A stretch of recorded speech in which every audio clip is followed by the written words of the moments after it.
Merci beaucoup, Madame Fleury, de nous avoir reçus pour nous parler de votre vie, de votre déportation. Jacqueline Fleury, elle habite à Versailles et j'ai appris pas plus tard qu'hier soir qu'elle est la seule femme Grand Croix de la Légion d'honneur. Donc toutes nos félicitations et merci de nous recevoir aujourd'hui. Pas une raison, c'est pas mon truc ça. Madame Fleury, j'aimerais bien commencer par le début, donc par votre famille. Vous êtes née dans une famille qui a déjà souffert de la Première Guerre mondiale et le hasard a fait, si j'ai bien compris, que vous êtes née en Allemagne, à Wiesbaden. Est-ce que vous pouvez nous parler un tout petit peu de la famille de votre mère ? Alors on va arriver tout de suite à 14-18 dans une famille, comment dirais-je, qui mène une vie importante, surtout pour ma grand-mère, qui n'est pas ma vraie grand-mère, mais la seconde femme de mon grand-père, maman ayant perdu sa maman toute petite. Mon grand-père s'était remarié avec une institutrice qui était même directrice d'école. Et cette famille va souffrir énormément de la guerre. Mon grand-père va être déporté, je dis bien déporté. Hein. Dans le fameux livre sur la famille, vous trouverez le nom des camps par lesquels il est passé. Et ma grand-mère et ses deux enfants, c'est-à-dire maman et sa très jeune sœur, ont été emmenés dans une prison à Rastatt. Et ensuite, ces trois femmes vont réussir à revenir en France, à être accueillies dans une famille à Nîmes, où elles attendront jusqu'à la fin de la guerre, le retour de mon grand-père. Et pour maman, elle avait rencontré un jeune militaire, officier, qu'elle va épouser d'ailleurs, et qui sera mon père. Et le père de mon frère, puisque nous allons être deux enfants. Et cette marque importante de 14-18 va rester extrêmement profondément ancrée dans cette famille, car non seulement les êtres ont été beaucoup touchés, évidemment, on peut le penser, mais ils ont tout perdu, c'est-à-dire la maison va être détruite. On peut dire que même un mouchoir n'appartient plus à cette famille. C'est surtout ce qui va peut-être, qui va même, c'est sûr, déclencher cette entrée dans la résistance des membres de ma famille, et la mienne évidemment. Mon entrée dans cette famille, bien que mes grands-parents et maman aient très peu parlé du drame de 14-18. Ils en ont parlé un peu, bien sûr. On a su qu'il n'y avait plus rien, enfin, que cette famille était complètement. Devait revivre, reprendre une vie normale tout de suite après la guerre, ce qui a dû être très difficile. Moi, je les ai toujours beaucoup admirés, parce que, justement, dans leurs propos, il n'y avait jamais de rancœur. Ils n'ont pas été, ils ne donnaient pas l'impression de regarder une très grande blessure. On peut penser que c'était une grande blessure. Donc en 1940, nous nous retrouvons face à la guerre. C'est-à-dire nous sommes en Corse, maman surtout, bien sûr, qui avait déjà vécu cette période épouvantable. Mon père qui est militaire, qui est officier, qui va partir tout de suite retrouver bien sûr son régiment. Nous sommes à Versailles en cours. Lui va se retrouver ce qu'on va appeler la zone libre, c'est-à-dire que nous allons être séparés presque tout de suite. Et mon frère, ça serait très très long à vous raconter ce qui était mon frère, mais je pense qu'on peut le lire dans les livres que j'ai écrits, et surtout peut-être dans le dernier. Qui s'appelle Alors, mon Résistante. frère avait quelque chose de très particulier, c'est qu'ayant vécu tout petit en Allemagne, il était parfaitement bilingue. Et à l'époque, c'était quelque chose d'assez rare, car même éduqué dans un bon lycée, on apprenait l'allemand. Moi, j'ai aussi appris cette langue. Et on apprenait beaucoup de grammaire, mais on parlait peu. On n'apprenait pas tellement à parler la langue qu'on avait choisie, au fond, pour nos études. Mais lui avait grandi, au fond, au milieu d'allemand. Donc il parlait cette langue d'une manière extrêmement extraordinaire, hein, et rare, surtout rare. Il faut voir ça comme quelque chose de très rare à cette époque. Voilà comment débute la guerre pour cette famille. Ma grand-mère est toujours dans le Soissonnais. Ils viennent à peine de terminer la reconstruction de la maison qu'ils avaient donc avant 14-18. Elle va de nouveau perdre absolument tout ce qu'elle peut posséder, y compris la maison et sa vie difficile de veuve, puisque mon grand-père était mort depuis longtemps. Et donc votre jeunesse s'est passée à Strasbourg. Alors, oui, alors mon père a été nommé à Strasbourg et nous y sommes restés plus de 10 ans. Et, et c'est un souvenir extrêmement agréable. Mes parents se plaisaient beaucoup à Strasbourg. Ils ont eu beaucoup d'amis. Moi, je suis restée jusqu'à mon entrée au lycée, un lycée de jeunes filles. Mon frère était dans un autre lycée, évidemment. À l'époque, on séparait les garçons des filles. Et nous avons eu tous, on peut dire, du chagrin de quitter Strasbourg pour Poitiers, où mon père avait été nommé, où nous sommes restés qu'une année, avant d'arriver dans cette magnifique ville de Versailles. Versailles. Et votre mère était, vous le dites dans votre livre, votre mère était une femme moderne.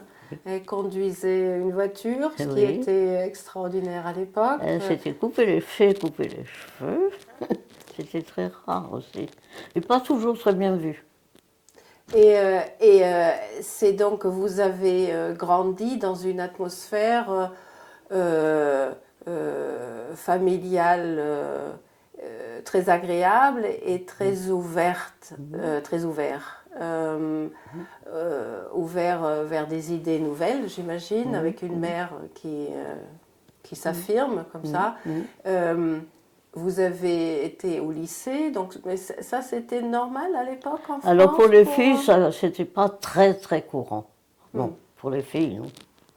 D'ailleurs, pendant encore longtemps, c'était un peu exceptionnel, on va dire, même à Poitiers. Alors il y avait un de ces jeunes filles aussi, où je suis entrée, bien sûr, et mon frère était dans un autre lycée.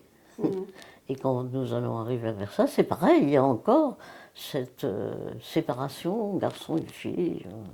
Et c'était au lycée que vous êtes rentré en contact avec quelqu'un, avec la résistance. Comment ça s'est fait?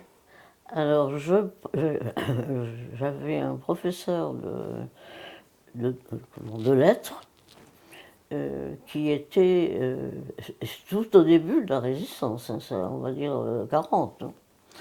Et ce professeur, je prenais des leçons particulières avec elle. Et les premières leçons, ma mère m'a accompagnée. Et ces dames ont pas mal bavardé, sinon. Voilà.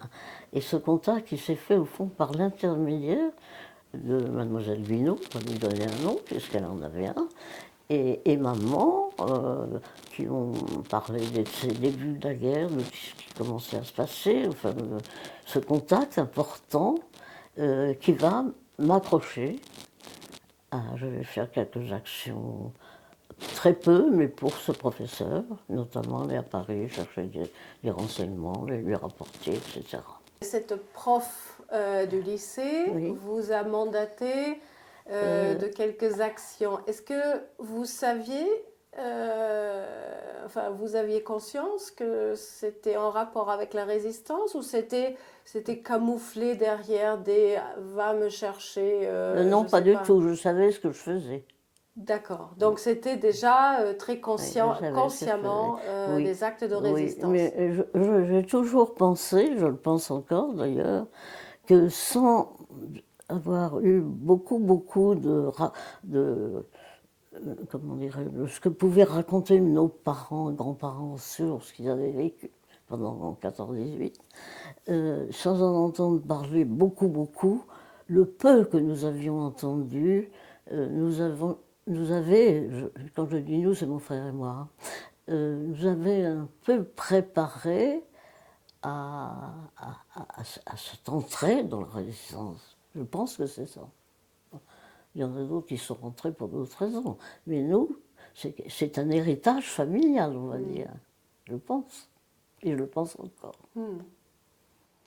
Mais c'est surtout une décision que vous avez prise à un moment donné, euh, une décision, comment je vais formuler ça? Une décision euh, devant ce qui se passait au niveau politique chez vous. Donc c'est une décision de défendre des valeurs qui étaient les vôtres Oui, et de vous engager même en courant des dangers. Donc ça c'est quelque chose, c'est humainement, enfin c'est un héritage familial comme vous le dites, mais il me semble que c'est quelque chose qu'on peut dire à chacun, même aujourd'hui. Enfin c'est éternel, c'est quelque chose, quand on a une valeur qu'on estime qui est en train de se perdre, il faut le défendre. oui. C'est quelque chose... Il y a beaucoup à faire aujourd'hui. il y a beaucoup à faire aujourd'hui. Ça, je le pense profondément. Vous vous êtes impliqué de plus en plus dans les actes de Oui, parce résistance. que Qu'est-ce que vous avez fait ensuite? Donc d'abord, alors, c'était des actions à Paris. Ensuite, c'était toujours dans la région parisienne. Enfin, et surtout, tout au début, donc j'ai un peu abandonné ce professeur. Enfin, elle avait d'ailleurs d'autres contacts. Elle a eu beaucoup de contacts avec des élèves, hein, pas mal. Mais pour moi, j'ai eu un contact qui m'a beaucoup on va dire intéressé, c'est peut-être pas le mot qu'il faudrait, c'est le réseau Défense de la France par une de mes camarades de lycée. Alors là, je suis vraiment rentrée dans Défense de la France. C'était le transport et la diffusion d'un journal clandestin qui portait ce nom de Défense de la France. C'est un réseau qui a été extrêmement important, qui va avoir beaucoup d'arrestations, il y aura beaucoup de morts dans les camps. Et c'est un réseau dont je garde un souvenir de camarades, bien sûr, jeunes, un réseau de jeunes, hein, beaucoup d'étudiants. Moi, j'étais encore lycéenne à l'époque. Je pense que je devais être la plus jeune à ce moment-là. Et on est restés, enfin ceux qui sont venus, qui ont duré, sont restés extrêmement amis. Ils sont restés très ensemble. et donc le journal, il fallait, donc il y en avait qui écrivaient des articles, il fallait se procurer du papier, il fallait l'imprimer. Des imprimeurs, plusieurs imprimeurs d'ailleurs. Tout ceci bien clandestinement, et il fallait le distribuer. Et alors, vous avez fait quoi dans ce réseau? Alors moi j'ai fait du transport, c'est-à-dire il était surtout imprimé à Paris dans différents endroits par des camarades. Et j'en ramenais ici, à Versailles. Alors par le train de banlieue. Et quand il va y avoir, par exemple, à un moment, il va y avoir des alertes, quand il y a des possibilités d'être, comment dirais-je, bombardés, les métros et les trains s'arrêtaient. Les métros de Paris, Versailles, étaient à l'arrêt. Et alors, un des souvenirs qui me reste beaucoup de cette période un peu particulière, on va dire, c'était lors de l'arrêt du métro pour gagner, par exemple, Concorde, Saint-Lazare, puisque je revenais beaucoup. C'était notre quartier, hein, la rive droite, donc Saint-Lazare, Versailles, rive droite. Et il m'est arrivé plusieurs fois de descendre du métro sur les voies, tous les trains étant arrêtés, et gagner à pied par les tunnels la gare de Saint-Lazare. Et parce qu'il y avait peu de trains de banlieue à l'époque, hein, et si on n'avait pas un assez vite, quelquefois il fallait attendre très très longtemps pour pouvoir rentrer au foyer familial. Donc ça c'est quelque chose que j'ai fait plusieurs fois. Et donc vous les avez transportés Oui, pour... alors pour les ramener à Versailles, en région parisienne. D'accord, d'accord. Je crois avoir lu que c'était un nombre important d'exemplaires qui a été imprimé. Ah oui, ça a été, je crois, le journal le plus important pour être imprimé en France au moment de la guerre, pendant la guerre. Et qui était derrière, qui avait créé ce réseau de la résistance? Alors, Parce il y a eu les Vianney, Hélène Vianney, enfin son mari surtout, et puis elle, toute une famille, un groupe de la famille Vianney. Et puis petit à petit, ce réseau va prendre une grande importance. Mais c'est un réseau politique, Non, toute alors c'est un résistance est réseau. politique, Non, mais pas parti politique. C'était un réseau de non, résistance qui n'avait pas non, de... pas du tout. C'était des étudiants qui avaient fini par former un groupe important d'ailleurs, et petit à petit d'ailleurs Geneviève de Gaulle par exemple a écrit dans Défense de la France, pas beaucoup, mais enfin elle en faisait partie, hein. Et avec beaucoup d'étudiants. Alors différents étudiants, il y avait Jeannet, je crois qu'il était dans les lettres, celle qui va devenir sa femme était une scientifique. Enfin, vous voyez, il y avait ce genre de petits groupes. Et puis il y avait nous, les plus jeunes, voilà. Mais comme tout ceci se passait clandestinement, Oui.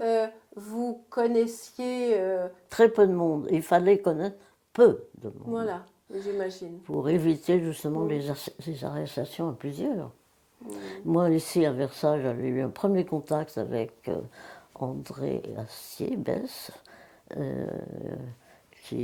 dont encore, sa fille est encore en vie, je la vois encore beaucoup, enfin, je l'ai suivie aussi jusqu'à la fin de ses jours. Et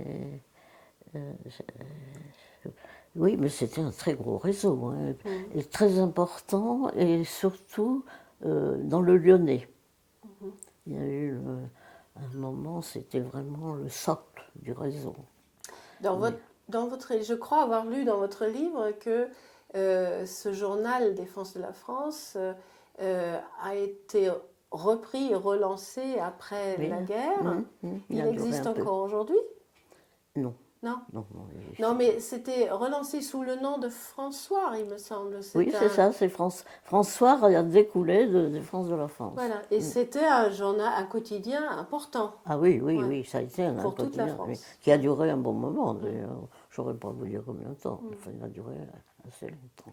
Bon, alors vous vous êtes engagé dans la résistance, dans votre réseau Défense de la France, mais toute votre famille, votre frère dont vous avez déjà parlé avant, votre père, votre mère, tout le monde s'est engagé dans la résistance en France, mais dans des réseaux différents.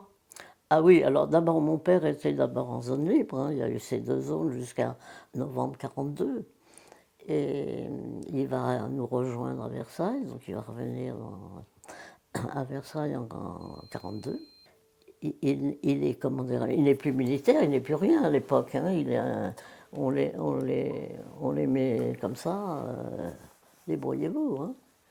Ça a été une période très très dure. Et il faut vivre, il faut survivre, ça c'est aussi une période dont je me souviens très très bien. Et surtout pour un homme, de se retrouver du jour au lendemain sans son job, on va dire, pour parler comme maintenant, ça a été un très grand drame, hein, on va dire ça, oui. on peut dire ça. Et vous avez vécu de quoi alors? Alors, maman a travaillé, elle trouvait aussi un job, pas trop, enfin, dans Versailles, et puis lui aussi. Votre frère s'est engagé dans un grand réseau de résistance. Alors, c'est un réseau de renseignement assez important, oui, le réseau Mithridate, dont il est un membre important, oui. D'autant plus il possède l'allemand très, très profondément. Je ne sais pas s'il n'était pas le seul dans un grand groupe, hein, ou en tout cas quelqu'un parlant et comprenant l'allemand. Et donc, comme toute la famille était engagée dans la résistance, vous avez aidé des gens et vous les avez cachés Alors chez ça, c'est vous. ma mère, hein, on va dire le boulot de D'accord. ma mère. Hein. D'accord. Essayer de trouver de la nourriture, c'était extrêmement difficile à l'époque. Leur donner un livre de pain pour un passage de quelques jours, enfin, c'était ça l'aide apportée à ceux qui étaient recherchés. Et, et vous avez mis à la disposition des gens qui cherchaient une cachette votre chambre, si j'ai bien oui, compris, oui, moi de temps en temps. j'ai presque pas dormi dans mon lit pendant cette période. Vu votre grande activité à vous tous les quatre, en février 1944, il y a eu les premières fouilles chez vous à la maison. La première fois que... Mais avant, j'avais rejoint Mithridate, moi. Hein. Vous aussi, d'accord. Ouais. Donc, Défense de la France et Mithridate. Et non, Défense de la France, il y avait eu énormément d'arrestations. Et j'avais quitté, je ne sais pas comment dire, moi, je me suis retrouvée sans Défense de la France, c'était normal d'ailleurs.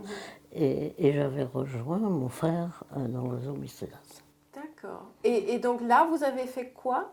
Alors là, j'ai surtout cherché beaucoup d'endroits pour émettre, parce qu'il y avait beaucoup d'émissions vers l'Angleterre. Hein.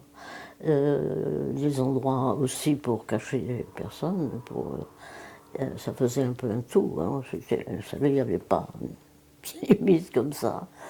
J'ai fait beaucoup de choses à l'époque. Hein. Et alors, donc, jusqu'en février, voilà. Et donc, ils sont venus, c'est la Gestapo qui est venue chez vous? Alors, c'est la Gestapo, oui. Et donc, ils ont fouillé l'appartement? Ils ont fouillé l'appartement et alors mon frère va disparaître, et ça, pour lui c'était important d'ailleurs. Et à partir de ce moment-là, nous n'allons plus le revoir. Enfin, il faut voir, à l'époque, on avait une vitre quand même très. Maintenant que j'y repense encore souvent, une vie très particulière, on peut dire ça. Hein. Donc, oui, il va être. Il va à un moment se retrouver d'ailleurs dans le Poitou, il va être sauvé par les gens d'un petit village, où il y a une partie de la famille de mon père d'ailleurs. Ce sont des choses comme ça qui se passent. Hein. Notre vie, elle est au jour le jour. Et on a toujours. Alors, en plus, on pourrait raconter, il y a l'occupant hein, qui est là, il se passe des choses horribles, on voit partir des amis, on sait qu'ils vont disparaître, on apprend des tas de choses. Et on a l'impression, on y pense beaucoup, que ça va nous arriver aussi. Pour beaucoup. Et c'est vrai, c'est ce qui va nous arriver. J'admire le courage. Parce qu'il y a eu la peur. Dans votre livre, vous dites que comment vous avez transporté, caché dans votre sac à dos ou cartable, je ne sais plus, les journaux dans un premier temps, et que vous avez toujours cherché à éviter les contrôles dans les gares. Les gares, c'était un peu notre terreur. Hein. Parce que les Allemands fouillaient les trains, fouillaient les gares, enfin bon, tout était possible. Tout était possible. Tout ce qui pouvait arriver était possible. Et donc, d'une part il y a eu vos activités dont vous étiez certaine de devoir les faire. C'était un devoir de le faire. Les activités de la résistance, mais d'un autre côté, donc comme vous venez de le dire, il y avait la peur et l'appréhension de ce qui allait arriver. Et alors, on suivait ce qui se passait dans le monde aussi. Et alors, c'est arrivé finalement en juin 1944. Vous avez été. Donc, votre frère avait. Mon frère n'était plus à la parti, maison. voilà. Et c'est encore la Gestapo qui est revenue en juin. Oui, c'est la Gestapo. Qui a. Et on se retrouve à Fresnes, au secret à Fresnes, c'est-à-dire dans des cellules séparées. À partir de Fresnes, je ne sais plus ce que deviennent mes parents. Je suis seule dans ma cellule. J'ai comme voisine de cellule, une cellule contiguë, une protestante, qui va d'ailleurs, on va rester ensemble dans tous les camps par lesquels on va passer. Et Marie Médard, qui est morte il n'y a pas très longtemps. Alors on a eu un groupe, on a eu pas mal de protestantes, arrêtées, qui avaient fait de la résistance, quelque chose de solide en général, et qui vont être déportées. Et j'en ai connu beaucoup. Grande figure de la résistance, mais ombre. Vous avez dit une protestante, donc vous permettez que je vous demande si vous êtes croyante. Est-ce que, on va parler de la déportation, là on y est. Est-ce que la foi a pu vous aider pendant la déportation? Qu'est-ce qui vous a aidé? Qu'est-ce qui vous a fait tenir pendant un an? Alors, fait, c'était 11 mois que entre l'arrestation et votre retour à Versailles. 11 mois. Je pense que j'avais et j'ai toujours d'ailleurs une volonté incroyable. Et cette volonté m'a aidée à ne pas attrister ma mère encore plus. Est-ce que vous voyez ce que je veux dire? Elle a été pareille d'ailleurs. Et parce que quand nous nous sommes retrouvés à Ravensbrück, alors vous n'avez certainement jamais entendu cela, vous. Maman m'a dit, on ne pleure jamais devant un Allemand. Et je me trouve dans Ravensbrück. Alors là, les occasions de pleurer, il y en a toutes les 5 minutes. Je ne sais pas si vous pouvez imaginer ce qu'était ma mère. Non, pas vraiment. Hein, pas une vraiment. Femme très forte, une femme dont j'apprends qu'elle était très moderne. Et une femme oui, c'est ça, très moderne, qui avait connu déjà une première fois quelque chose de terrible, et qui avait... On ne s'amoindrit pas en étant je sais pas très courageux devant un Allemand, dans le camp. Et encore moins devant les officiers, hein, parce que les femmes étaient pires que les hommes. Nos camarades hommes ne nous ont jamais, nous ont toujours dit ça, mais je crois qu'ils avaient raison. Les femmes étaient horribles. Je ne sais pas si elles le sont toujours dans d'autres circonstances. Peut-être. Je pense, peut-être. Mais je reviens à ma question, qu'est-ce qui vous a fait tenir? Donc le fait de ne pas vouloir attrister votre mère encore davantage? Oui, ça c'est ce qui m'a aidé à ne pas lâcher quoi que ce soit, essayer de tenir, quoi. C'est quelque chose d'inattendu quand même. Tout ce qui s'est passé, c'était horrible,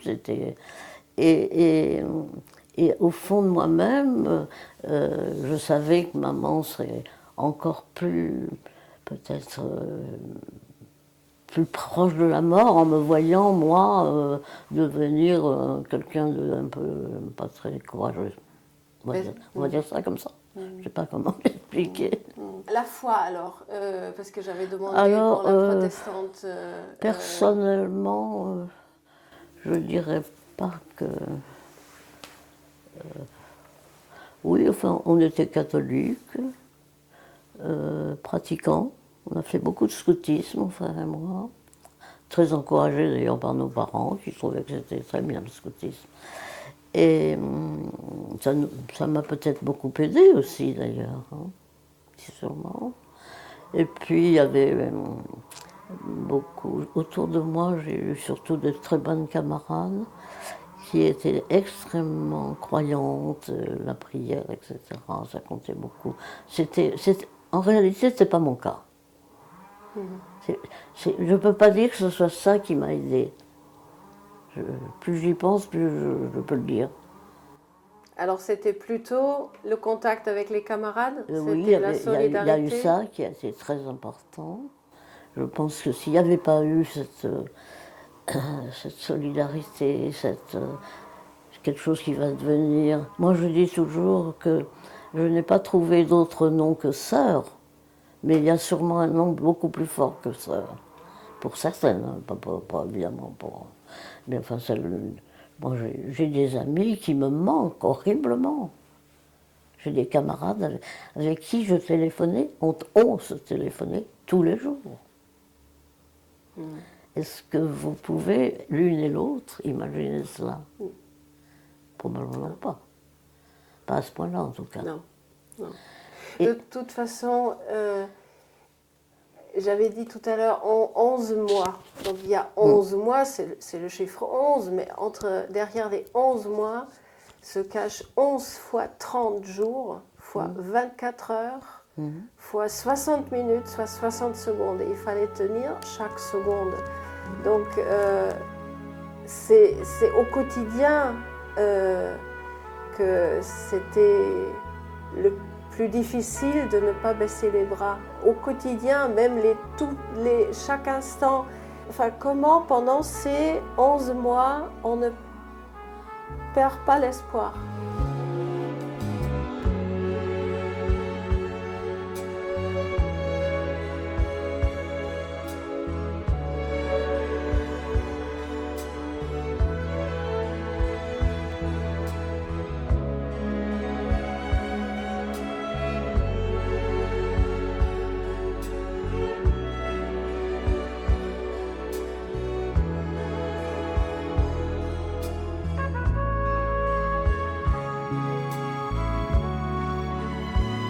Il y a déjà le pourquoi. Moi, je pense qu'il y a ça quand même, hein, le fait de ne pas encore apporter un poids lourd, moi, à ma mère. Ça a fait partie vraiment de ma lutte. On a continué la résistance dans les camps. Enfin, en tout cas, nous, oui, c'est sûr. Ça a été prouvé. Et il y avait... Moi, je sais pas, j'ai toujours fait quelque chose. Je ne suis pas restée dans mon petit coin pleurnicher, vous voyez ce que je veux dire? Parce que ça existait aussi, ça. Celle qui s'en remettait jamais et qui pleurait. Et ça n'a... Alors, pour moi, ça n'a amené rien du tout. Ni pour elle, ni pour l'autre qui la voyait pleurer. Qui les voyait pleurer. Mais, alors, cette amitié qui a été extrêmement solide, qui va l'être peut-être encore plus pendant la marche de la mort. Alors ça, c'est quelque chose qui me revient presque tous les jours. Est-ce qu'on peut imaginer ça quand on ne l'a pas vécu? Non. Non, pas possible. Et c'est quelque chose que j'ai beaucoup raconté dans les établissements où je suis allée. Et surtout les derniers temps, je regardais un peu la tête de mes enfants qui m'écoutaient, jeunes. Et ils avaient l'air de dire, la dame, là, elle commence à être un peu vieille, elle va mieux rester chez elle. Or, je leur expliquais, sucer un brin d'herbe, qu'on n'avait pas le droit de cueillir, d'ailleurs, entre parenthèses, sucer un brin d'herbe quand on n'a rien à boire, qu'on meurt de soif, on meurt de soif de toute façon, hein, même s'il fait froid. Et on suce un brin d'herbe, on a un peu moins froid.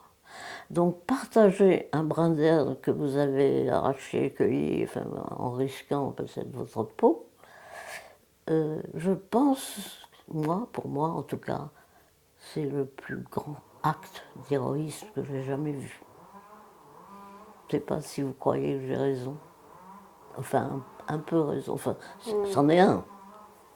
Mais il est très important.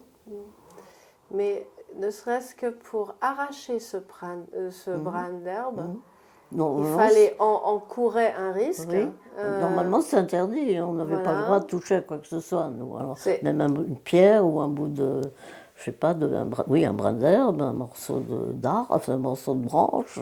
Je ramassais un morceau de branche, c'était interdit. Alors, vous avez parlé tout à l'heure de la crèche, qui était fabriquée comment? De rien du tout. De ce qui a Rien été du tout, avec volé. des choses qu'on ramenait de l'usine qui étaient interdites évidemment. Et comment? Et puis ce qu'on pouvait ramasser sur le bord de la route, ou un morceau de nos robes. Alors rien n'était à nous. Tout ce qu'on avait, c'était aux Allemands. C'était pas à nous. Donc pratiquement, pour beaucoup en tout cas, pour beaucoup d'endroits, interdit. On va revenir à la crèche tout de suite. Ah ben Je reviens au brin d'herbe. Arracher un brin d'herbe signifiait la volonté de vivre, la volonté de survivre. Ah oui, et puis Et dans d'aider d'autres à survivre. et d'aider d'autres. Ce qui demandait encore un effort de plus, alors que vous n'aviez déjà plus de force. Mais vous disiez, ou vous dites dans votre livre, vous dites à un moment donné, celle qui abandonnait l'espoir de rentrer en France était celle qui était vouée quasiment à une mort certaine, plus vite. Donc en fait, cueillir un brin d'herbe, est-ce que vous êtes d'accord pour dire que c'était un acte de survie? Ben, bien sûr, bien sûr. Mais on était dans un état de, comment dirais-je, je sais pas comment on pourrait appeler ça. On était à la fin là quand même, physiquement. Je ne sais pas comment on a pu marcher comme ça. J'en sais rien. On me le dit, on me l'a dit souvent. Comment vous avez fait? J'ai envie de leur dire, essayez pendant 2 jours, puis vous verrez. On vous a évacué le 13 avril et vous avez pu vous sauver à 4 dans cette cabane au fond de la carrière le 28, dans la nuit du 28 au 29 avril. Donc ça fait 15 jours. 15 jours de marche. Je ne sais pas comment on a fait. Je sais pas. Alors que vous étiez déjà complètement... Ah ben, puis là, on ne mangeait plus, donc on n'avait plus rien. On n'avait plus qu'une force, aucune... Il y en a qui étaient un peu plus solides que d'autres, peut-être. Sûrement même. C'est toujours comme ça dans la vie d'ailleurs. Mais Donc la question, qu'est-ce qui vous a fait tenir? Vous avez parlé de votre mère, on a parlé de la foi, on a parlé de la solidarité, on a parlé de la crèche, dont on va peut-être en reparler un tout petit peu, oui, voilà, plus de la crèche maintenant, parce que c'était un moment très fort. Vous avez été déporté en août, le 15 août 1944, vous avez été déporté, vous avez quitté la France pour être déporté à Ravensbrück. Et dans quel jours, convoi? 7 jours dans un wagon avec sans femme, sans boire et dans une chaleur suffocante. Et presque toutes ont été passées dans les mains de la Gestapo. Oui. Et celle qui avait été le plus, oui, on peut dire bousillée, elle avait été écartelée. Alors on lui avait fait une petite place, pas une grande place, dans l'angle du wagon pour qu'elle ne soit pas piétinée. Elle s'appelait Sylvie. Elle s'appelait Sylvie. Oui. Oui. Voilà. Alors là, j'étais déjà séparée de ma mère à Fresnes, hein, donc je ne savais pas qu'elle était dans le convoi. Ça, je l'ignorais. Et mon père avec le groupe d'hommes. Ça, je ne savais pas. Et donc, au bout de 7 jours de calvaire dans ce wagon, vous êtes arrivé à Ravensbrück. Euh, on vous a plongé dans cet enfer que les dessins de Violette Lecoq ont si bien décrit. Oui. Et vous retrouvez votre mère. Oui, je retrouve ma mère à Ravensbrück. Et c'est là où elle me dit, où on va découvrir ce qu'est le camp. Personne ne pouvait imaginer ce qu'était un camp. Même maman qui avait été emprisonnée quand même pendant la guerre, son père avait été vraiment dans des camps, ne pouvait pas imaginer ce qu'on allait. On entre dans quoi? Je ne sais pas dans quoi on rentre. On pense à Dante. Oui, c'est ça, c'est un peu ça quand on a. Oui, c'était notre truc à nous, là. Je parle de notre groupe, là, un peu particulier aussi. Mais voilà, et c'est là où elle me dit. Alors il faut essayer de. Parce que non seulement il y a les personnages, je vous ai parlé des officierines. Alors tout ça, moi je n'emploie jamais ces mots-là, tout ça, ça gueule, ça crie, ça tape. S'ils pouvaient, ils descendraient tout le monde, je ne sais rien moi. Mais c'est ça, il y a une atmosphère qui est complète. On peut dire ça. Dans un environnement totalement hostile, Ah oui, qui complètement. qui est destiné à faire perdre à chacune sa condition humaine, il faut tenir. Je reviens toujours à ce que j'ai dit, ma question de tout à l'heure. Comment on tient dans ces conditions-là pour ne pas justement ne pas perdre sa condition humaine. Oui. Dans un environnement où tout peut arriver d'un instant à l'autre, où la tragédie est devant la porte à chaque instant. Oui, et la mort, on côtoie Et la la mort. mort. On va Et la côtoyer mort. la mort tout le temps. Vous dites dans votre livre, il fallait s'habituer, et on s'est habitué parce qu'on n'avait pas le choix.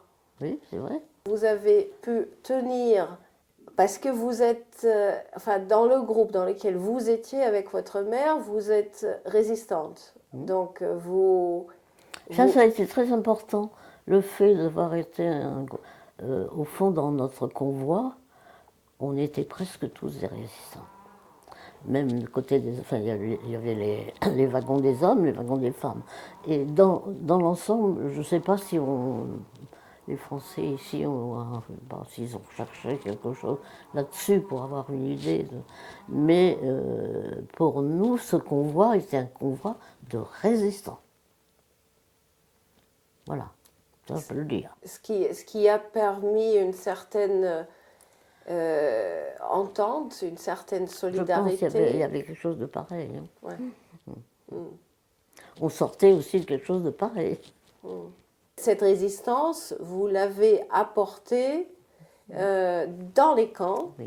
Vous racontez qu'il y a eu plusieurs moments où vous, les Françaises, les résistantes françaises, dans des conditions qui étaient, comme on vient de le dire, destinées à vous faire perdre votre condition humaine, vous avez tout de même eu un acte de résistance par rapport aux nazis qui étaient en face de vous. Est-ce que vous pouvez m'en dire un tout petit peu plus? Alors, il y a eu un très bon, un bon livre qui est sorti il y a quelques années dans une des associations des partis résistants. Et on a été plusieurs à signer ce livre. Donc, différents camps, ce qui a pu se passer dans différents camps. Alors, moi, je ne sais plus, je crois qu'il y a Marc Lebel, évidemment, il y a aussi Aptéroda, ne serait-ce que la crèche. Rien que cette crèche nous destinait à être détruite, enfin à mourir. Racontez-nous la crèche, s'il vous plaît. Alors la crèche, c'est un groupe de Françaises à Aptéroda. Je ne sais pas si vous avez dû toucher ça il n'y a pas longtemps, vous, là, avec vos élèves. Qu'est-ce qu'on fait pour Noël? On n'a rien. On ne recevra rien. Ni même un bonbon, ni même je sais pas quoi, enfin je sais pas quoi dire qui marque Noël. Puis il y en a qui sont très très pieuse, très, pour elle, ne pas avoir... Nous, on avait des crèches tous les ans, pratiquement tout le monde. Là, d'ailleurs, tout le monde va un peu y participer, croyante ou pas croyante, protestante ou pas protestante. Enfin, j'essaye de vous montrer l'ensemble de ce que nous étions. Et chacune va essayer d'apporter. Alors nous avons d'abord c'est une modiste qui donc a des mains de fée, on va dire, va faire des personnages avec de la mie de pain. Donc elle arrive. Vous savez, ça n'était pas une crèche flamboyante, colorée et fleurie, hein, pas du tout, du tout, du tout. Mais pour moi, c'est la plus belle crèche que j'ai jamais vue dans ma vie. Et j'en ai vu beaucoup. À Strasbourg, on allait à la cathédrale, voir la crèche de la cathédrale. Ça n'aurait pas été Noël si on n'avait pas été à la cathédrale. J'essaye de vous faire comprendre ce que nous étions. Et donc chacune va essayer. Alors cette femme fait des visages, essaye de faire des visages. C'est pas joli, joli. On donne des morceaux de nos robes pour faire des vêtements. Certaines réussissent à apporter des bouts de... comment est-ce qu'on peut ramasser sur le bord des routes pour faire pour que Jésus ait sa crèche, l'endroit pour dormir, comme souvent on a dans les crèches, même encore maintenant d'ailleurs. Et puis, donc, tous ces personnages, et autant que je me souvienne, il y avait même un petit bâtiment, une protection pour le Christ. Et quand tout a été fini, enfin bien, c'est vrai que c'était une crèche, c'est des crèches qui devraient exister, à mon avis. Et tout autour, croyantes ou pas croyantes, certaines ont dit les prières, bien sûr, ou même chanté. Et tout le monde était autour de cette crèche. Tout le monde regardait les personnages. Et nous nous sommes dit, la commandante, on avait une commandante, on avait des femmes officières et les hommes, hein, ça vous savez tout ça. Et on s'est dit, la commandante va nous aiguiller, ça c'est sûr, on va être pendu dans quelques temps. Et au fond, je crois, j'ai l'air de rire, mais je crois que nous étions victorieuses là. Est-ce que vous pouvez comprendre ce que j'essaie de vous transmettre? Je ne sais pas. Oui. Je crois, oui, je crois, parce que ça donne une force incroyable. Et là, c'était l'ensemble de... On était pas loin de 500, je crois, enfin autour de 500, on va dire. Et tout le monde avait donné, je disais, un petit bout de robe, un petit bout de... Celles qui ont ramené vous savez, le métal, il y a des choses qui tombent du métal, il y en a qui en ont ramené. Alors ça, c'est pour les Allemands, c'est le vol intégral, hein, pour risquer je ne sais pas quoi. Et alors on a vu le matin de Noël arriver la commandante du camp, qui était une brute, et elle criait beaucoup. Donc on avait l'habitude d'avoir arrivé, d'entendre. Et vous savez que c'était l'offensive des Ardennes à l'époque. Pour nous, c'était pas drôle du tout. Hein. Et on a été étonnés parce qu'elle a dû, je ne sais pas si elle était catholique, protestante ou rien du tout, ou je ne sais pas quoi, j'en sais rien, on n'a jamais su. Elle a été, c'est un étonnement très particulier, mais... Et elle a laissé faire, on comprend pourquoi vous avez eu un sentiment de victoire intérieure, on comprend. Alors notre petite amie couturière avait réussi à garder un personnage pendant longtemps, caché, enfin dans ce qu'elle pouvait avoir, je ne sais pas ce qu'elle avait, la pauvre malheureuse, mais elle avait gardé un des personnages un bon moment. Je ne sais pas ce qu'elle est devenue, ça, elle n'était pas parisienne, elle n'était pas de notre... Mais enfin, elle avait réussi à cacher son personnage avec une tête en mie de pain et nos petits chiffons pour faire des habits. Les habits eux-mêmes, elle avait retaillé, elle avait réussi. on peut dire que ça n'était pas laid. Pour moi, en tout cas. La crèche, elle a été un peu connue parmi les anciens déportés, notre histoire de crèche. Donc il y a la crèche à Noël 1944. Après, donc vous avez été déporté à Ravensbrück d'abord, ensuite à Torgau. On parlait d'actes de résistance, de ces résistantes françaises. Honnêtement, on n'était pas facile. Même pour travailler, on a beaucoup saboté. Mais vous avez surtout... Mais on était un peu folle. Je pense qu'il y avait, il y avait un peu quelque chose comme ça. Mais pourquoi? Parce qu'on n'était plus des êtres comme tout le monde. Donc on avait quelque chose. Moi, je pense que c'était en plus. Et il y a eu, à Torgau, il y a eu cette camarade qui, d'un commun accord, et dans son meilleur allemand, a déclaré... Ah oui, Johnny. Voilà, elle a déclaré que vous étiez des résistantes et que vous ne vouliez pas servir à l'effort de guerre de l'Allemagne nazie. Et qu'est-ce qui vous est arrivé après? D'abord, on peut pas. Parce que là, vous avez encouru la peine de mort. Oui, et puis tous les gens qui écouteraient cette histoire diraient qu'elles étaient folles, ces femmes-là, parce qu'elles allaient tout droit vers la fin, ça c'est sûr. Alors là, ça c'était donc. Nous allons. Alors nous, notre grand. Comment dirais-je? Je dis nous, parce que c'est l'ensemble du convoi, on va dire, presque tout le convoi, on est resté presque. Il y en a qui sont partis autre part, mais enfin, l'essentiel de notre convoi est resté très serré. Et là, on va nous remettre dans des trains, des wagons à bestiaux, toujours le même système. Rien n'a changé depuis notre départ de France, ça c'est sûr.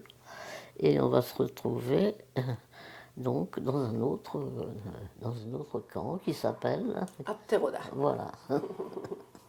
Oui, donc, mais c'était pas encore la fin de l'histoire, parce que depuis Abteroda, en février 1945, vous avez été encore une fois déporté dans un autre camp, un autre commando extérieur de Buchenwald, qui s'appelle Markkleeberg. Markkleeberg, ça c'est. Et alors que à Ravensbrück, vous étiez parmi la multitude de femmes venues de tous les pays occupés.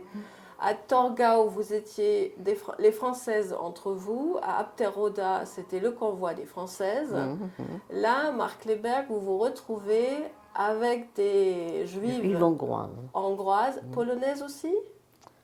Non, l'essentiel c'est les hongroises. Moi, j'ai jamais entendu parler qu'il y avait des polonaises. Ok, d'accord, des juives hongroises. Non, c'est pas affirmé. Vous arriviez à la fin de la guerre, donc en février 1945, dans un commando où on va dire les places à l'intérieur, c'est l'hiver, il fait moins 20. Les places à l'intérieur étaient déjà prises. Et on était les mal vus. On a été les mal vus, malvenus. Pourquoi mal vus? Mal vus, c'est une expression. Malvenus, quoi. Malvenus, oui. Et vous étiez au bout de vos forces. Et vous aviez donc, entre février et avril, vous avez passé 2 mois à l'extérieur, à faire du terrassement. Ah oui, c'était de pire en pire, en fait, alors que la guerre touchait à sa fin. Oui, et nos gardiennes étaient épouvantables, parce que je pense qu'ils sentaient la fin de la guerre, quand même. Ils ne pouvaient pas ne pas sentir que pour eux, c'était la fin. Et on avait vraiment l'impression de n'être plus dans l'humanité. On était dans quelque chose d'autre, je ne sais pas quoi. Enfin bon, on pourrait chercher, trouver. Il n'y a pas de mots. C'est difficile. Là, ma mère était malade. On était toutes dans un état de... Je sais pas, on mangeait presque plus, on n'avait plus grand-chose. Et c'est là où on a déchargé les wagons de charbon. Et est-ce que je peux faire une petite parenthèse, mais qui peut peut-être vous intéresser et intéresser. J'ai été interrogée, j'ai fait partie de la télévision il n'y a pas très longtemps, et interrogée à la grande bibliothèque. Je ne sais pas si vous connaissez le... L'émission. Oui. À l'époque, c'était encore François Buñuel. Et c'était, alors il y avait une dame qui avait été à Zurich, un garçon, le plus jeune de nos trois, était quelqu'un qui était resté en France, mais dans un camp à côté d'Orléans, je ne sais plus le nom, enfin bref. Et puis moi. Bon. Alors moi, dans mon taxi qui m'a emmené à cet endroit, c'est-à-dire à la 5, TV 5, je me suis dit, mais ma pauvre fille, t'es complètement folle, on ne parle que de la Shoah, qu'est-ce que tu vas aller dire là-bas? Tu vas pas ouvrir la bouche. Bon, puis après, je me suis dit, on m'a invité, allez, je vais y aller. Et puis vous me connaissez, en général, je ne fais pas demi-tour. Donc je suis arrivée là, et alors le plus jeune, moi, m'a beaucoup ému, m'a beaucoup intéressé. C'était un gamin, hein, c'était tout ce qu'il peut y avoir autour qui peut vous rendre si triste.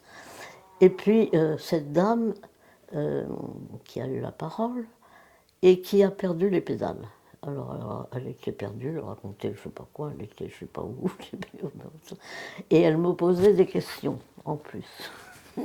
Et évidemment, le journaliste me posait aussi des questions. Si bien que c'est pratiquement moi qui ai fait la... Et je suis rentrée chez moi le soir même, j'ai eu un coup de fil d'un acteur dont vous avez entendu parler. C'est... attendez, son nom va me revenir. Il fait beaucoup de choses tout seul. Son nom va me revenir avant que vous partiez, certainement, je vous le disais. Et qui est très accroché à les femmes de La Fontaine. Enfin, La Fontaine. Le nom va peut-être vous revenir en même temps. Et qui me téléphonait parce que dans mon intervention, je parlais justement de Marc Lémer, où nous allions décharger des wagons de charbon. Et vous ne m'avez pas demandé comment vous teniez. Comment on tenait? Eh bien, ou bien on récitait des poèmes. Et là, j'ai dit, La Fontaine nous a beaucoup aidés, parce qu'en même temps, La Fontaine est un critique, un rigolo, au fond, il se moque des gens. Et j'avais dit ça, moi, dans mon intervention à la télé, je ne me souvenais pas d'ailleurs, bon. Et ce monsieur me dit, Madame, vous m'avez beaucoup émue. C'est vrai que je suis très attachée, je fais beaucoup de... J'aime bien parler de La Fontaine et de réciter ses poèmes, etc. Mais vous m'avez vraiment...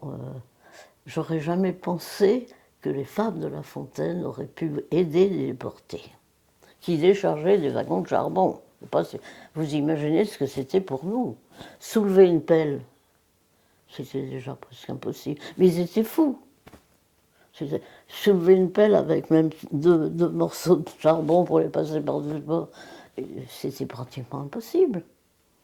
Et il m'a invité, il m'a dit, j'aimerais que vous veniez. Il y avait une pièce de théâtre. Non, c'était justement quelque chose tout seul, sur la scène. Très intéressant, comme toujours. D'ailleurs, je l'aimais beaucoup, moi je l'aime toujours. Et en effet, il a dit, alors, je suis allée avec Bernadette, qui m'a accompagnée, et on a assisté à sa soirée, et on l'a vu, enfin, voilà. Je vous le raconte ça parce que, comment on tenait? Parce que entre nous aussi, on essayait on parlait beaucoup elle parle, pas moi, mais celle qui avait des enfants, leurs histoires de vie commune avec un mari impossible ou très possible, enfin des choses de la vie courante pour essayer de rester dans la vie courante. Je ne sais pas si je vous fais comprendre ça. Les fables de La Fontaine, Alors les fables de La Fontaine, sont aussi éternelles parce qu'ils ciblent ah le ben, caractère oui, bien humain, sûr, bien sûr. les beaux Ah oui, côtés oui, et il y les a mauvais tout là-dedans, côtés. il y Oui, il avait y a tout tout dedans. là-dedans. Ouais. Et moi j'aimais beaucoup m'en réciter, puis j'étais encore assez près quand même d'en avoir appris beaucoup. Puis il y avait d'autres auteurs. Et Mignonne, allons voir si la rose. Alors vous nous voyez dans un wagon de charbon, avec. On était sûr de ne pas pouvoir se laver. On n'avait rien. On ne pouvait même pas changer quelque chose le plus près de la bouche. On n'avait rien. Et oui, et vous nous voyez dans cet état. Je ne sais pas quelle tête on avait. Il y en avait qui avaient été tondus d'ailleurs. Et Mignonne, allons voir si la rose, etc. Je vous réciterai la poème tout entier si vous voulez. Et voilà comment on survivait. On se raccrochait à la condition humaine qui était en vous quand même. Et un beau jour, on nous met sur la route. Il faut bien marcher. Je pense, nous pensons, avec d'autres camarades, hommes notamment, qu'il y a eu beaucoup plus de morts sur les routes que dans les camps. Et ça, on ne lèvera pas ça de l'idée. Hein. Je mourrai avec cette idée-là. Et surtout, on a malheureusement très peu d'archives. Les morts au bord de la route ont été abandonnés, donc souvent ils ne portaient plus leur numéro, donc aucun moyen pour les identifier. Donc ce sont On était beaucoup bombardés, enfin mitraillés, parce qu'on nous prenait pour probablement des groupes de soldats, je ne sais pas. Et ça, c'était quelque chose d'horrible. Ça vraiment. Et ils savaient que la guerre était finie, quoi. Et vous avez une camarade qui est morte de votre convoi, dont vous étiez très proche, Oui. Odette. Ah oui. Et vous dites dans votre livre qu'elle est donc morte le 8 mai, le jour de la fin de la guerre. Elle était dans un état minable, ses camarades là. C'était des Orléanaises. Elles étaient un tout petit groupe, elles l'ont portée jusqu'à plus soif, on va dire, jusqu'à qu'elle puisse plus, quoi. C'était fini. Mais vous avez essayé de marquer sa tombe, Alors ses camarades avaient cueilli je sais pas, du blé ou je sais pas quoi, des branches ramassées sous un arbre, je sais pas trop, à l'endroit de sa tombe. Et son mari a fait des recherches assez vite, et il a retrouvé son corps. Et elle a été enterrée à côté d'Orléans. Ça aussi, c'est un acte. Enfin, il fallait beau. Alors que vous aviez froid, vous étiez complètement épuisé, vous n'avez rien à boire, rien à manger. Ça veut dire énormément de volonté de survivre pour cet acte, pour faire cet acte humain de fin de vie. Ne serait-ce que ça, elle n'était pas seule, elle était entourée de ses camarades et ses camarades ont accompli cet acte Il y en a eu d'autres comme ça aussi.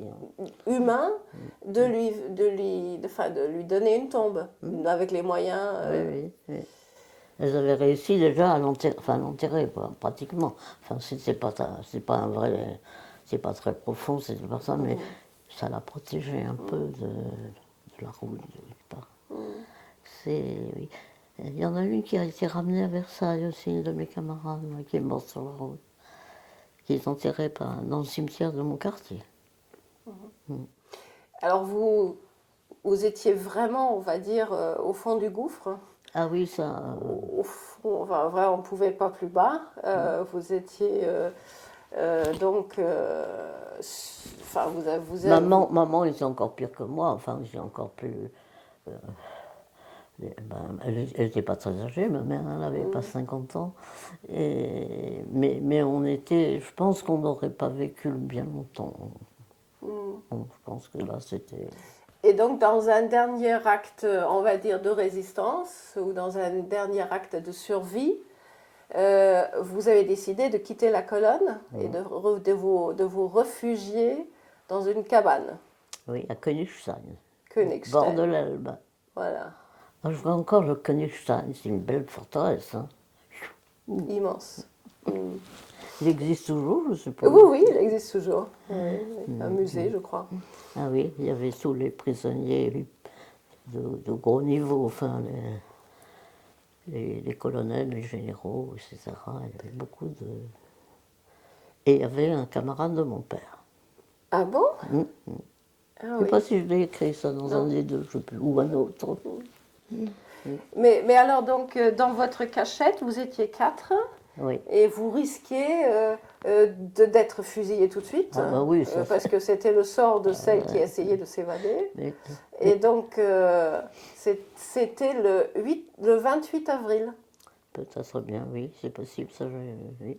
Oui. Euh, et donc, C'est le jour de la naissance de Bruno, un de mes fils. Enfin, après. Hein. Mais oui, oui, donc, et puis la porte s'ouvre, et donc c'était ou la mort ou la vie.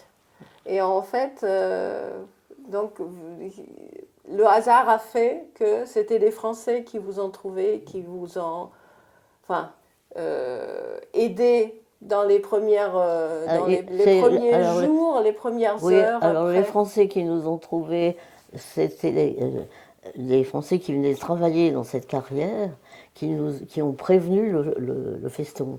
Mhm. Et là, on nous a envoyé, évidemment, on a été un peu plus pris en main, si on peut dire. Aidés, on va dire, aidés.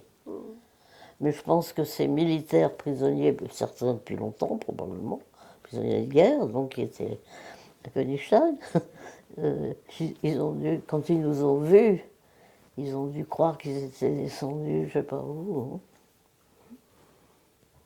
Et il y avait un médecin d'ailleurs qui est venu. Mais là, ils n'avaient rien. Enfin, on est revenu en autre zone. On a quitté la zone russe. Vous avez mis un mois avant de rentrer à Paris. C'était encore long. Mais vous étiez, on va dire, à l'abri. Vous aviez hâte de rentrer, mais Oui. vous étiez à l'abri. À quel moment, vous et votre mère, à quel moment avez-vous eu le sentiment de revenir à la vie? Alors, pas du tout en Allemagne. Ça, je pense, au Lutetia. Vous savez qu'on a été accueillis dans un grand hôtel à Paris. Hein. Et, et là, on avait eu même le contact de certains Français, vous savez, ils en avaient. On n'était qu'un numéro de plus. On ne peut pas dire qu'on nous ait chouchoutés.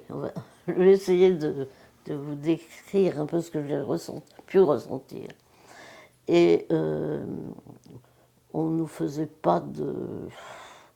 Il n'y avait pas beaucoup de sentiments dans tout ça. Hein. Enfin, on nous sauvait hein, quand même. On ne nous a pas laissé mourir sur le bord du chemin quand même. On est rentré en France.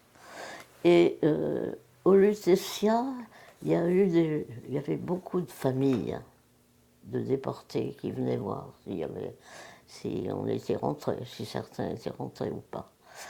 Et il y avait surtout beaucoup de personnes qui étaient là pour nous accueillir. Je ne sais pas comment vous expliquer ça. Ils n'étaient pas là seulement pour sauver les gens et en mettre beaucoup dans un train ou je ne sais pas pourquoi. C'était des gens qui avaient un peu d'humanité. On va dire ça. Je pense. Donc Ils nous ont pris un peu plus en charge, on va dire. Quoique nous, maman et moi, on nous a donné 10 francs, un billet de métro, et mesdames, adieu.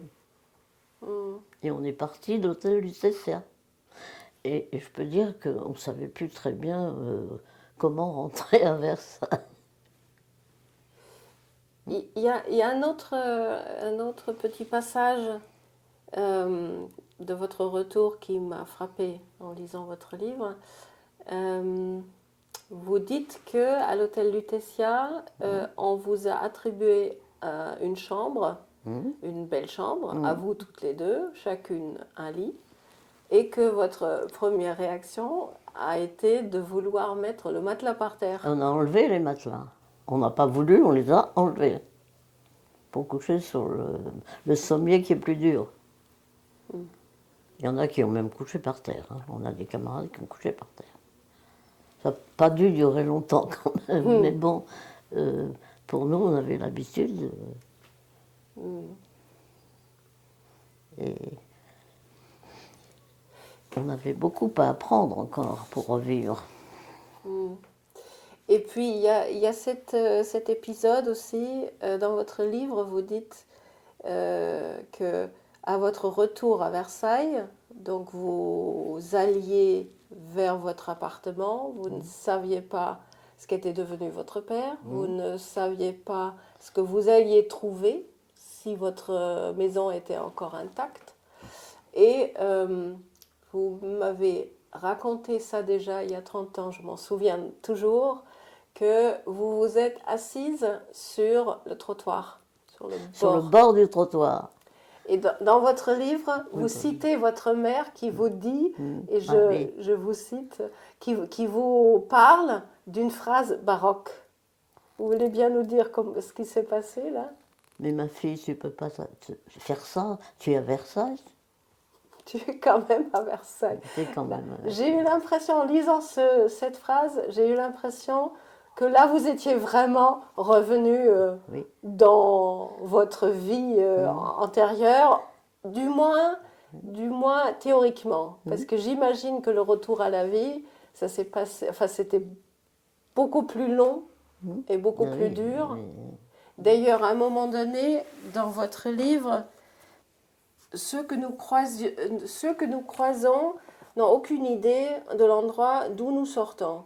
Nous avons du mal à en parler et quand nous tentons de transmettre ce que nous avons vécu, les gens ne nous croient pas. Notre priorité est d'essayer de revivre, de retrouver un peu de force. Ce retour n'est évident pour personne, ni pour nous, ni pour le voisinage. Et vous dites, on ne revient jamais des camps. Donc il y a quelqu'un qui m'a posé la question l'autre jour, il n'y a pas un jour où je pense, c'est pas toujours quelque chose de tellement dramatique, mais c'est ou un personnage, ou quelque chose qui est dramatique, oui, ça c'est vrai, hein, mais tous les jours.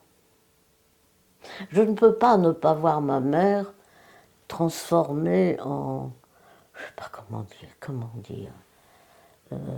comment je pourrais dire, oui, un fantôme, peut-être, un fantôme qui meurt de faim, qui ne ressemble plus à rien. Ça, c'est... Ça revient très souvent. Et puis, alors, il y a quelque chose qui me revient très très souvent. J'ai écrit quelque chose là-dessus, d'ailleurs, il n'y a pas longtemps. C'est les enfants dans les camps.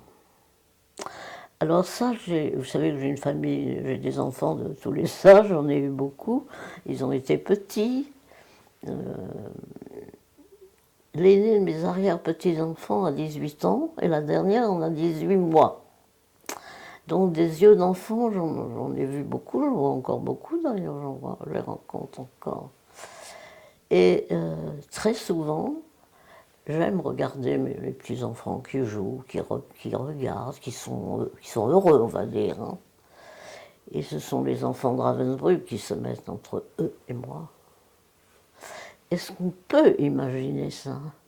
Et il n'y a pas longtemps, j'ai écrit quelque chose sur les enfants ukrainiens que l'on enlève actuellement pour les emmener en Russie.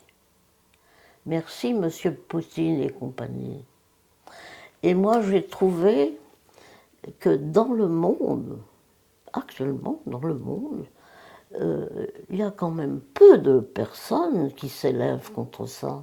Vous en avez entendu beaucoup, même en France. Il y en a. Oui, il y en a eu. Heureusement qu'il y en a eu. Mais ça ne court pas les rues. Honnêtement, même chez nous. vous qui avez vécu cette deuxième guerre mondiale dans les tripes, on va dire, dans vos chairs et os,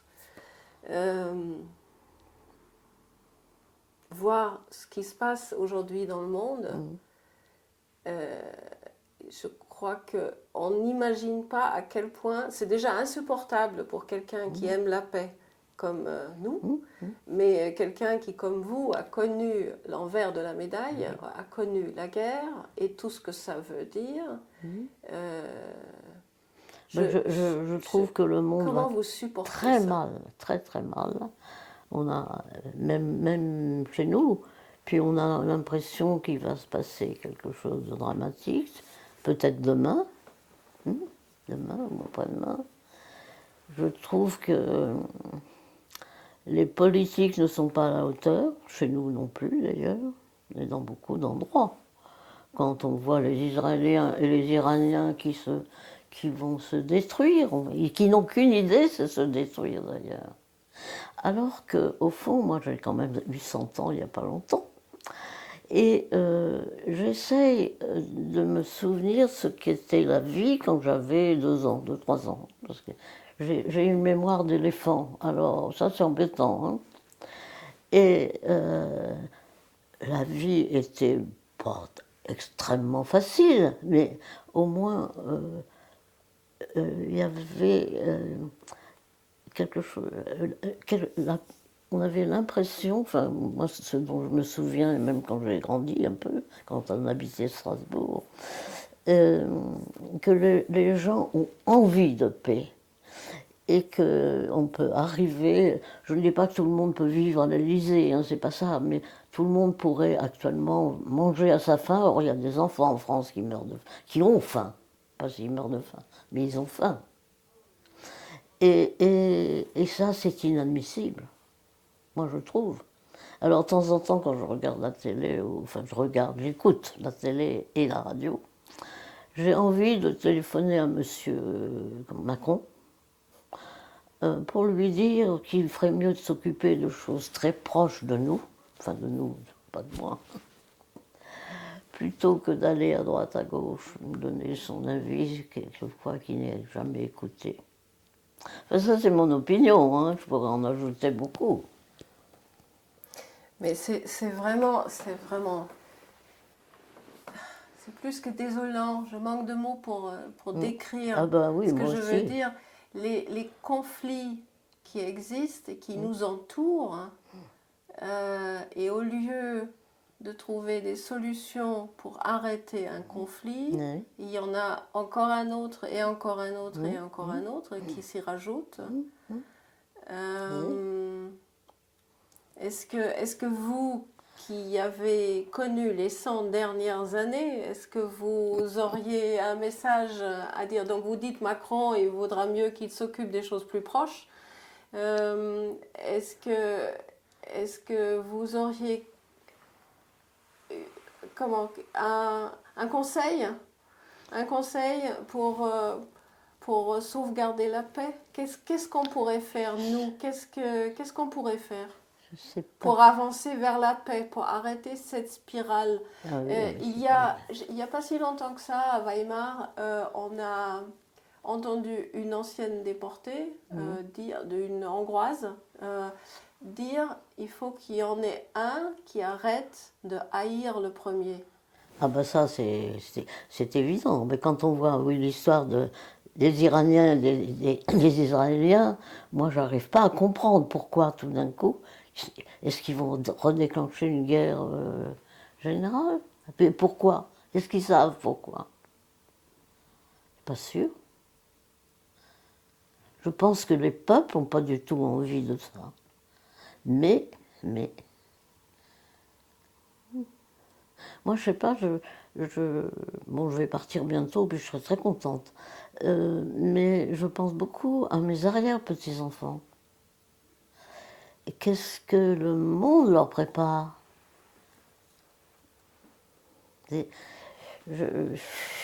Moi, je trouve un peu lamentable nos politiques aussi, mais enfin, on ne va pas refaire On va pas se refaire toute l'histoire de la France comme ça. Mais puis il y en a qui ont des responsabilités qui les accrochent pas du tout. Et puis on s'en va comme ça, petit à petit, vers quoi? J'ai trouvé un tout petit passage dans votre livre que j'ai envie de lire justement dans ce contexte-là. Vous dites, que penseraient-elles, maman et les autres, de ce 21e siècle? Nous ne sommes plus qu'une poignée de résistants et de résistantes à pouvoir témoigner et le monde nous oublie. J'aimerais tant que les valeurs pour lesquelles nous avons lutté reviennent éclairer notre époque si chahutée. Je perçois tant de souffrances dans notre société, tant de jeunes qui sombrent dans le désespoir, tant de nos contemporains abandonnés sur le bord de la route.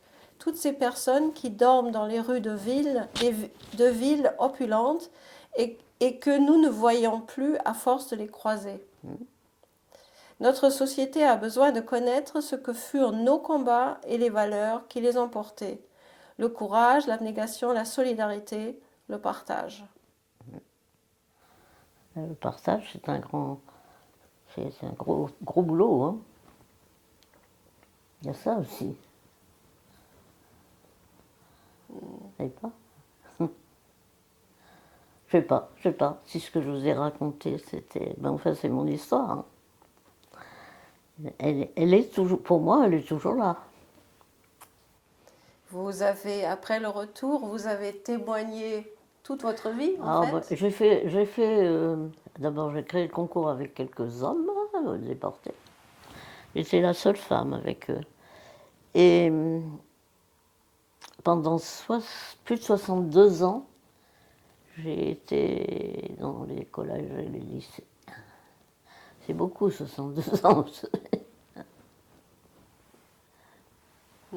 Je pense beaucoup aux jeunes parce qu'on en parle beaucoup. Enfin, je ne sais pas si chez vous c'est pareil, mais bon, ils sont malheureux, ils ont beaucoup de problèmes, ils ont ceci, cela. Enfin, bon. Mais je crois que c'est pas vrai. Parce qu'on moi, je parle des collégiens, hein, des lycéens un peu, hein, plutôt, puisque c'est eux que j'ai beaucoup rencontrés, qui ont toujours, moi j'ai toujours eu,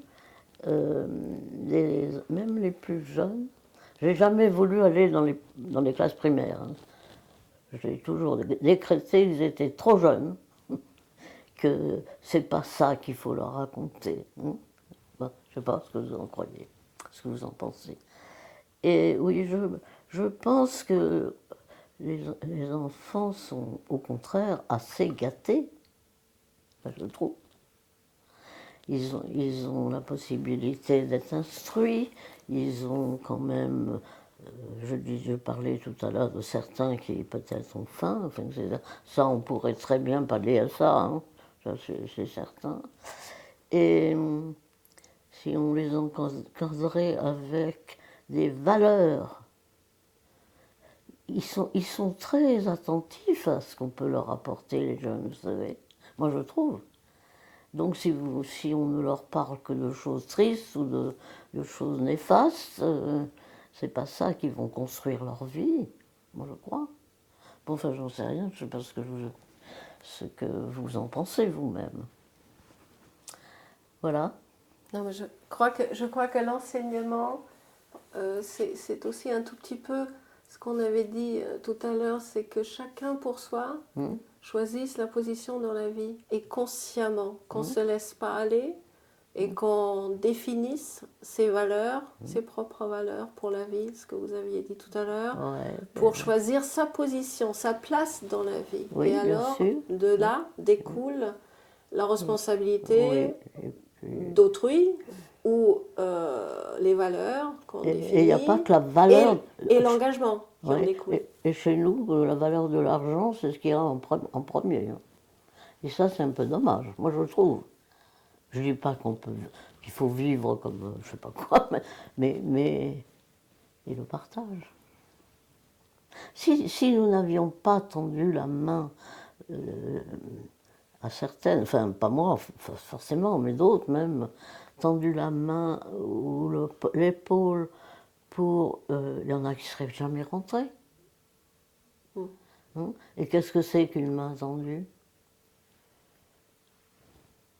Hein? Même là, au lieu de s'étriper comme ils font. Enfin, je ne sais pas si chez vous c'est pareil, mais chez nous, je trouve ça je sais pas, incompréhensible. C'est mal encadré, alors là, il y a quelque chose qui ne va vraiment pas. Je ne sais pas, comment dire. Moi, maintenant... Non, mais j'ai quand même une grande famille à laquelle je pense beaucoup. Donc, 5 enfants, combien de petits-enfants? 10 petits-enfants, dont une est décédée l'année dernière. Ça, je trouve ça aussi complètement injuste. Et puis 16 arrières. Bon. Et une grande famille. Mm. Merci beaucoup, Madame Fleury.